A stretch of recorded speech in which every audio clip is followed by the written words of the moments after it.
My name is Thea Calloway. I am 28 years old and I live at 14 Birchwood Road, Keswick, Ontario. My mother didn't raise her voice. She didn't set down her phone. She was scrolling through something. I could hear the soft tap of her thumb, and she said it the same way she might announce that she'd remembered to defrost something for dinner. We've decided to sell the cottage. You have until the end of the month to take whatever you want from it. After that, it's not your concern. I looked at my father. He was pushing a piece of chicken around his plate as if it had done something to offend him. My sister smiled into her glass of wine, just slightly, just enough for me to see it. I didn't know we were thinking about selling, I said. We're not thinking about it, my mother said. We've decided.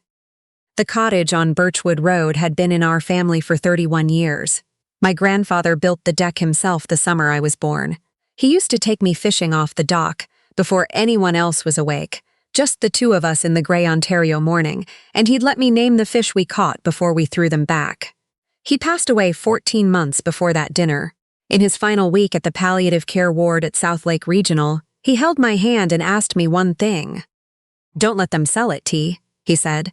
His voice had gone down to almost nothing by then. That place belongs to you as much as anyone. I promised him I would protect it. They thought I was the kind of person who makes promises she can't keep. They thought that about me for a long time. They were wrong, and by the time they understood how wrong, the name on the deed had already changed. And it was mine. To understand how I got there, you have to understand what it was like growing up as the second daughter in our house. My sister, Daphne, was the story my family told themselves. She was louder, which they mistook for confidence. She had more friends, which they mistook for warmth. She knew how to work a room, how to angle herself just so, how to say the thing people most wanted to hear, and my mother loved her for it in a way that was immediate and unconditional, the way you love someone you recognize as a reflection of yourself. I was quieter. I liked books and building things and being outdoors. I liked spending weekends at the cottage, which nobody else wanted to do after August ended. I was careful and competent and steady, and in our family those were qualities that made you useful. Not beloved, useful. I was 10 years old the first time I understood the difference clearly. I had spent 3 weeks building a model of the solar system for a school project. Styrofoam balls, wire, acrylic paint, the whole thing mounted on a wooden base I'd asked my grandfather to help me cut. I was proud of it. I carried it downstairs to show my mother. She was on the phone. She held up one finger without looking at me. I stood there for 5 minutes. I watched the microwave clock. When she finally hung up, she looked past me to Daphne, who had just come in through the back door. "Daphne, did you remember to call back about the weekend?" I went upstairs. I got an A on the project. I never told anyone. That was the lesson. I could be exceptional, and it still would not be enough to make me visible. Visibility in that house required a different kind of energy than I knew how to produce. So I stopped trying to produce it and put the energy somewhere else. By the time I was 28, I was a senior software developer at a mid-sized fintech company with offices in Toronto's tech corridor. I'd been promoted twice in 3 years. I managed a small team. My salary put me comfortably in the upper income bracket for my age and province. I contributed the maximum to my RRSP every year and maxed my TFSA every January. I had a non-registered investment portfolio I reviewed quarterly, mostly index funds, with a small allocation to individual equities that had done well over 6 years of quiet, boring, consistent attention. My family thought I worked in computers. When I tried to explain further, my mother would nod with the focused expression of someone waiting for their turn to speak. My sister once told a dinner guest that I was very technical, but not really a people person. Everyone laughed. I refilled the water glasses. I stayed living nearby not because I couldn't afford to leave, but because of my grandfather. After his funeral, my mother had already begun making offhand remarks about the cottage. How much it cost to maintain, how rarely they used it for Labor Day, whether the whole thing made practical sense. I wanted to be close. I drove up almost every weekend to check on Mo's place. I arranged the new shingles in the autumn of the first year. I replaced the furnace the following winter, coordinating with the contractor myself, not mentioning it to anyone. I pressure washed the dock in June. I patched the boathouse screen in August. I did all of it without announcing it, because in our family, announcing things you had done was considered boastful. And because I had learned, Over a long time, that effort I put into the visible world would be ignored, while effort I put into the invisible world at least produced results I could see. There were other things. My 26th birthday fell on a Saturday. I had been quietly hoping someone might suggest dinner out. Nothing large, just the 5 of us at a restaurant, my choice of where. I mentioned it to my mother a week in advance. She said, scrolling through her phone. We'll see how people are feeling. On the Saturday itself, my sister arrived in the afternoon with a headache she announced loudly at the front door, and the evening reorganized itself entirely around her recovery. Dim lights, quiet voices, soup, the television on low. We ate at home. Nobody mentioned my birthday. I sliced my own piece of the cake my mother had bought, for a different occasion. I later realized, and ate it standing at the kitchen counter while my sister held court from the couch. The following summer, my parents spent 2 weeks in Portugal. I heard about it when my mother mentioned flight times to a friend on the phone. At dinner the next night, I asked when they were planning to tell me. "We didn't think you'd want to come," my mother said. "You're always so busy with work." "You could have asked." "It's already booked, love. 2 rooms, 1 for us, 1 for your sister. It works out perfectly." They came back with 200 photographs and a fridge magnet from Sintra. I was not in any of the photographs. I had spent 12 days driving up to the cottage 3 times to check that the pipes hadn't given out in the August heat and that the dock was still holding. I was not angry, or I was, but I had learned to recognize the anger as information rather than instruction. I was the reliable one, the one who held things together invisibly. That was a role I had accepted for a long time. What I had not accepted, what I would not accept, was losing the one place that had ever felt like it was mine. The dinner where my mother told me about the sale was in early October. The air had already turned, that particular Ontario autumn sharpness that arrives almost overnight. We were eating something from the slow cooker. My father was in his usual chair. My sister had come for the weekend with her partner and was describing at length a podcast she had discovered. My mother set her fork down. "The realtor came on Tuesday," she said. "We're listing before December. Winter listings get serious buyers." "You let a realtor into the cottage," I said slowly, without telling me. "It's not your cottage, Thea." My grandfather asked me. "Your grandfather left it to the family," she said. "Not unkindly, just finally, not to you, to the family, and the family has decided." My sister reached across the table and refilled her glass. "It's a lot of maintenance," she said. "None of us really use it after Thanksgiving." I was there 3 weeks ago fixing the eaves trough, I thought. I didn't say it. "Fine," I said, "I understand." My father looked at me with the expression he had given me 100 times over the course of my life, apologetic, retreating, already somewhere else. "It's just time tea," he said softly. I nodded. I helped clear the table. I drove back to my apartment in Barrie with the window cracked, breathing cold air the whole way, and I sat in the parking lot for 20 minutes before going inside. What they didn't know was that I had already seen the listing. 7 weeks earlier, I had been making coffee at 7 in the morning, when my phone buzzed with an alert from a real estate app I'd downloaded years before, mostly to dream about buying something of my own someday. The alert was set for Lake Simcoe waterfront properties within a certain range. New listing in your saved area, 14 Birchwood Road, Keswick. I stood in my kitchen and stared at my phone. I refreshed the page. The listing loaded. There was a photograph of the dock I had pressured that June. There was a photograph of the kitchen with the yellow curtains my grandfather's wife had hung in 1997. There was a photograph of the small bedroom at the end of the hall, the one he had always called Thea's room, staged now with a white duvet I had never seen, and a vase of dried pampas grass where my books used to be. They had let a photographer into the cottage while I was at work. They had replaced every visible trace of my presence with staging props, the way you erase pencil marks from a draft before handing in the final copy. I put my phone down on the counter. I looked at my coffee. I thought about my grandfather's hands, how he could tie a bowline knot faster than I could blink, how he always knew which boards on the dock were soft before you stepped on them. I picked my phone back up. Not to call my mother, not to call my sister. I searched real estate lawyers Simcoe County, and I found a woman named Ms. Okafor with a 5-star rating and an office in Barrie, and at 9 o'clock sharp when her office opened, I called. I need to make an offer on a property, I told her, through a numbered company. The sellers cannot know my name. Why the anonymity, she asked. The sellers are my parents, I said. If they know it's me, they won't sell. I need to let them do what they've decided to do. I just need to decide who buys it. She was quiet for a moment, not surprised. Just thinking. Come in this afternoon, she said. We'll incorporate an Ontario numbered company. I'll act as the corporate contact for the transaction. Your name won't appear until the deed recording, after closing. How fast can we move? Cash offers move fast, she said simply. I showed her my investment account statement at 2:00 that afternoon. She looked at the figure and raised her eyebrows just slightly, then put the paper down and got to work. We submitted the offer that Friday, full asking price, plus $10,000. Conditions removed within 2 weeks, pending a clean inspection. Their realtor called mine by Monday morning, full acceptance.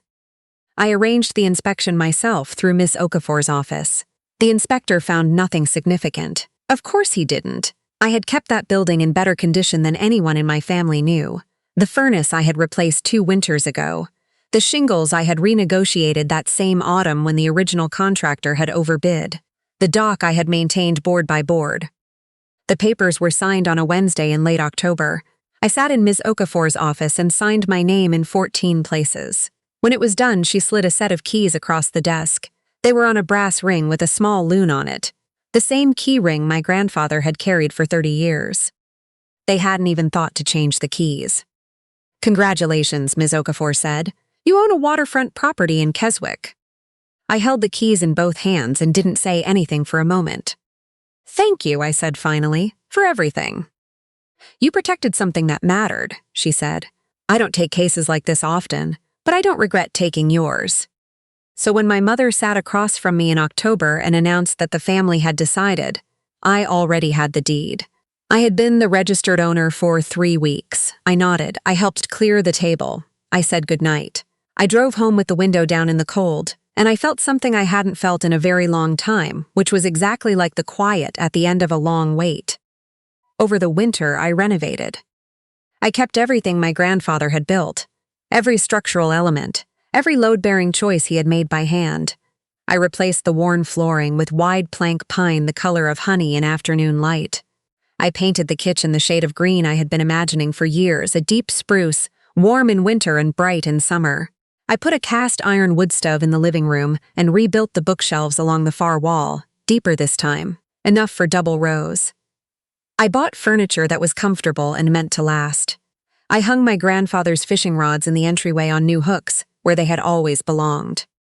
I did not post any of it on social media. I had not spoken to my mother or sister since the dinner. My father sent a text in November, "Just hope you're okay, T," and I replied, "I'm well, thanks," and left it at that. I heard through my aunt that my parents had rented a condo in Sarasota for the winter. Snowbirds now, living the retirement they had sold the cottage to fund. In late March, my phone buzzed with a message from my mother. We're back. Daphne is driving us up to the cottage for the weekend. We'll arrive Saturday. I read it twice. I typed back, "What cottage?" My mother replied within 30 seconds. 14 Birchwood. The new owners aren't moving in until summer. We have permission to come by. They did not have permission. The new owner had not granted it. But they had assumed, as people often do when they have never been contradicted, that the world would accommodate them. I typed, "I'll be there Saturday." They arrived at noon. I was in the kitchen when I heard the gravel in the driveway shift. I watched through the window as my sister's SUV pulled up, and my mother got out first, tote bag over her shoulder, sunglasses on, walking toward the front door with the ease of someone who has never once questioned her right to be somewhere. She reached for the handle. The door didn't open. She tried again, knocked. I waited a beat, then walked to the door and opened it. She almost stepped back. "Thea," she said. Then she looked past my shoulder and went still. She had been expecting dust, the waiting emptiness of an unsold property. Instead, she was looking at the spruce green kitchen, the wood stove, the pine floors, the bookshelves built to the ceiling. She was looking at my plants on the sill above the sink. She was looking at the fishing rods on the wall and the brass loon on the key hook by the door where my grandfather had always kept it. "What is this?" she said. It wasn't quite a question. "Come in," I said. Mind the threshold. I replaced the step. My father came in slowly, looking around and not speaking.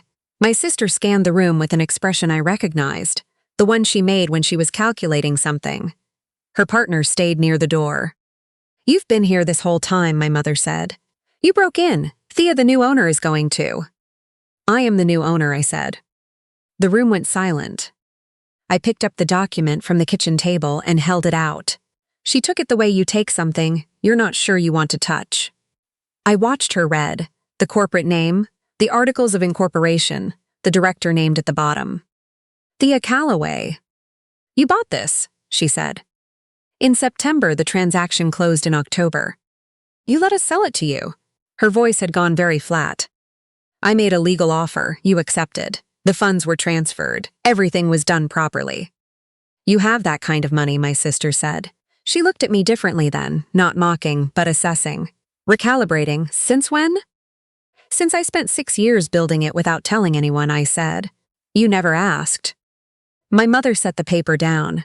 I watched her choose her register, the wounded one, soft and trembling at the edges. "We're family," she said. "You should have told us. We would have worked something out." "Would you?" I said. "It wasn't a question either. You listed the property without telling me. You let a photographer in while I was at work. You staged my room to look like a guest room. At dinner, you gave me until the end of the month and asked me to remove my things." I looked at her steadily. "What exactly would you have worked out?" My father sat down in the chair that had always been mine when I was small. He looked at the table. "We were trying to simplify," my mother said. "I know," I said. "And you simplified me out of the picture. I'm telling you it didn't work." My sister crossed her arms. "So what happens now? You're going to make us leave?" I looked at her. I looked at my mother. I looked at my father, who was still staring at the table. "Yes," I said. My mother inhaled sharply. "After everything we've given you." "You gave me a childhood where I was useful," I said. "That's not the same as what you think it is." I walked to the door and held it open. The March air came in, still cold, smelling like frozen ground starting to soften. "I'm not doing this to hurt any of you. I'm doing it because this is my home. It was my grandfather's home. He asked me to protect it, and I kept my promise. That's the whole story." My mother gathered her bag. She walked past me and stopped in the doorway, and for a moment she looked at me with something I hadn't seen on her face before. Not anger, not the cold, disappointed expression I had memorized over 28 years. Something smaller, something that looked almost like she was seeing me for the first time and didn't quite know what to do with what she found. "You were always so quiet," she said. "I thought you were fine." "I know," I said. "That was the mistake." She walked out. My sister followed without a word. My father stopped beside me and put his hand on my shoulder, briefly, just for a second, and then he walked out too. I closed the door. I stood in the kitchen that smelled like paint and coffee and pine, and I listened to the car reverse down the gravel drive and disappear. Then I put the kettle on. It has been 7 months since that afternoon. I work remotely now. I negotiated it after my last promotion, and it means I spend most of the week here. I have a proper home office in the small bedroom at the end of the hall. My grandfather called it Thea's room. I call it the same. I've had friends up from the city. We sit on the dock in the evenings with wine and whatever's easy to cook, and we talk until the stars come out. And nobody talks over me. Nobody redirects the conversation to someone more interesting. A woman from my team, someone I'd worked alongside for 3 years without knowing much about, came up one weekend and said at the end of the first evening, "You're so different outside of meetings." I laughed. I told her I'd had some practice. My father has called twice. Short calls, a little careful but genuine. We talk about the lake, about the ice going out, about a book he's reading. He doesn't bring up the sale, neither do I. My mother hasn't called. My sister sent a text in April, 2 sentences, no greeting, asking if I was planning to sell the property in the near future. I didn't reply. I've stopped waiting for the apology. Not because I've accepted that it won't come, but because waiting for it was giving them a kind of ongoing authority they hadn't earned. They would apologize when it suited them to apologize. Or they wouldn't. Either way, that was their work to do. Not mine to hold space for indefinitely. What is mine to hold is this: the morning light across the water, the wood stove on cold April nights, the garden I turned over in May. Tomatoes, dill, green onions, zucchini I planted optimistically even though I know I'll be overrun by August. The sound the dock makes when the wind picks up from the north. The brass loon on the key hook by the front door, right where it has always been. I didn't buy this place to punish my family. I bought it because someone who loved me asked me to protect something that mattered, and I said I would, and I meant it. That is the whole of it. My name is Thea Calloway. I am 28 years old. I own a waterfront property in Keswick, Ontario. I have a career nobody in my family fully understands, and a life I built in the margins of a home that never quite had room for me. I have friends who come because they want to, not because they need something. And now, when I sit on the dock in the morning with my coffee and watch the mist lift off the lake, the same stock, the same light my grandfather loved, there is nothing in me left that is waiting to be noticed. I am already here. I have been here all along.